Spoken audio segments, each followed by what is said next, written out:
तिकडे पुण्यामध्ये नाबार्डच्या 44व्या वर्धापन दिनानिमित्त विशेष कार्यक्रमाचं आयोजन करण्यात आलं होतं। केंद्रीय सहकार राज्यमंत्री मुरलीधर मोहोळ यांच्या प्रमुख उपस्थितीत हा कार्यक्रम पार पडला।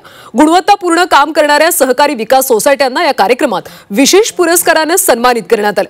नाबार्डच्या महाराष्ट्र राज्याच्या प्रमुख प्रबंधक रश्मी दराद यांच्या पुढाकाराने हा कार्यक्रम आयोजित करण्यात आला होता। नाबार्ड बँक ही ग्रामीण कृषी अर्थव्यवस्था सक्षम करण्यासाठी कटिबद्ध आहे, असं त्यांनी झी24 तासशी बोलताना सांगितलं।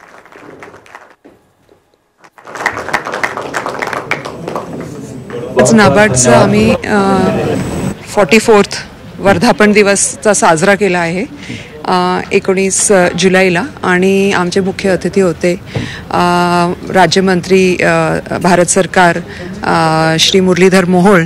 आणि आजचा विषय जे होता आमचा वर्धापन दिवस होता, पण तो विषय जे आम्ही घेतलं होतं ते सहकारचं घेतलं होतं।